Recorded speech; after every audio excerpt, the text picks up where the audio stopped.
Let's close the Kitchener cast on your Loom Knit socks. Today we're working with a clip from our longer sock tutorial, so be sure and check the video description below. Our pattern is a toe-up sock. Get your pattern down at the link in the video description below and all of your supplies.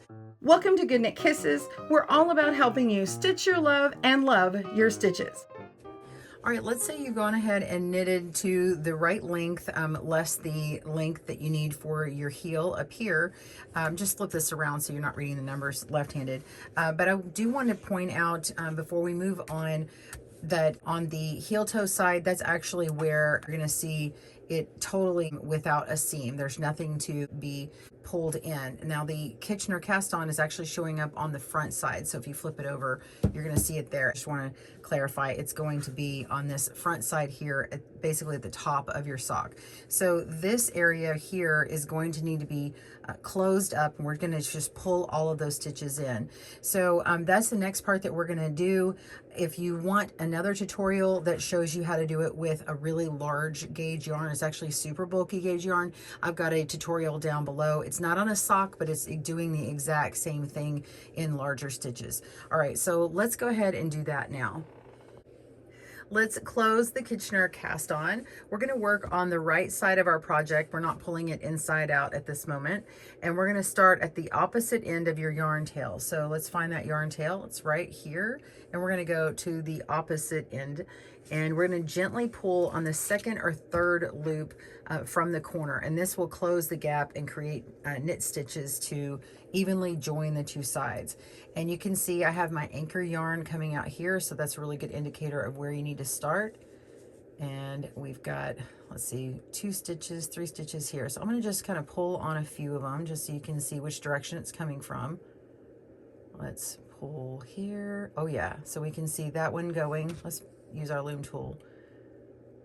And I'm going to pull on this one. Okay, now I can see this stitch is going to get tightened up a bit.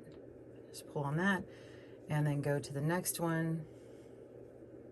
And you can see from pulling from this end is going to be the way to go. All right, now we're going to come down here and we're going to pull from this end here. So sometimes I use the loom tool. I think mostly I'm going to use my fingers here. So just make sure that those stitches are nice and consistent, and you can come back and tighten them up, but this is a good way to do it here. So we're going to pull on this.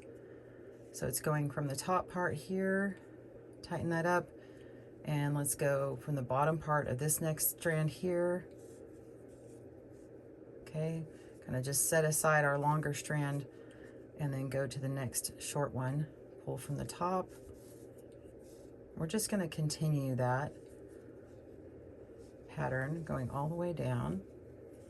All right, so I'm going to speed this up on my video and you can just watch, pause as you need.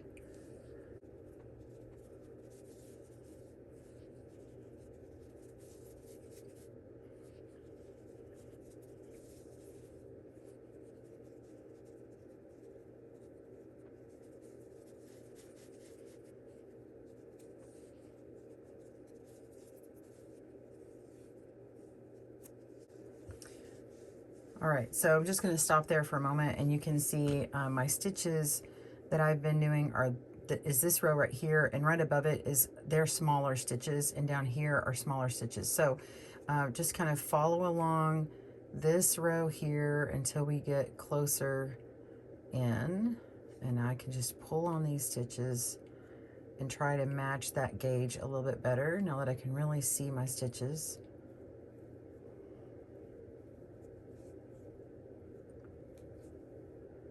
Just pulling up the extra slack.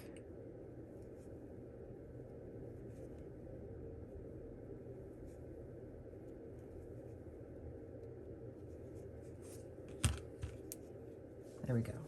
So that looks much better, and you can continue to play with it. I'm just gonna get a lot more of this done and then I can come back.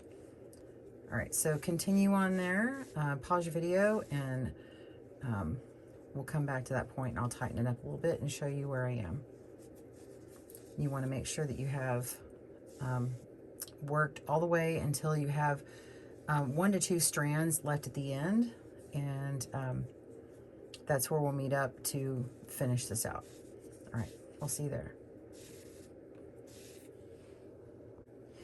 All right, so I have worked until I have 2 stitches left, 1 or 2 stitches left. There's this big loop here and then my tail, but then I have the really large loop of all the extra materials. So depending upon what you can see and how easy it is for your project, you can pull in the last couple of stitches and do it from the inside.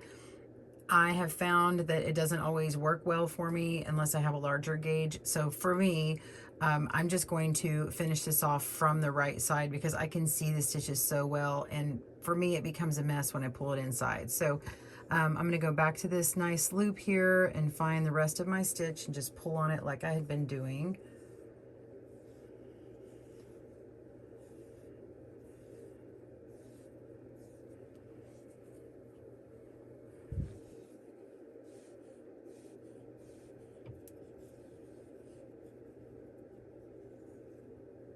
All right, pulling that in. So I just tugged on this side, so this is the one that's going to get pulled next, should be. Yeah. So where's this coming from? Okay, so I find where one end of this side is coming from, which is this stitch here. And that stitch is going to pull, and we're going to get the rest of that long part in. A lot of it is kind of like detective work, just seeing where the yarn strand comes from and where it goes next. All right, so that's pulled in. I've finished that part, and we want to keep working on these sides. So this is the other end of that loop. Let's see where it comes from because we want to get here. So when I pull on this strand, I don't know if you can see it, but if I pull on this strand, there is a strand right here. All right, so we're really close to the end here. We're just going to pull down, go this way, and now we get the rest of that. And I can go ahead and pull on that tail a little bit to manage my lengths. So I'm just going to keep pulling on this longest strand. I'll pull on my tail to manage that a little bit.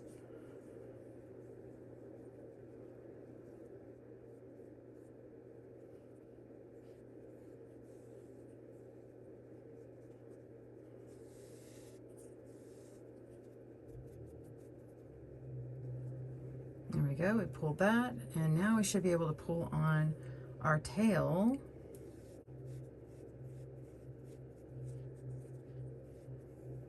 And that completely pulls it in.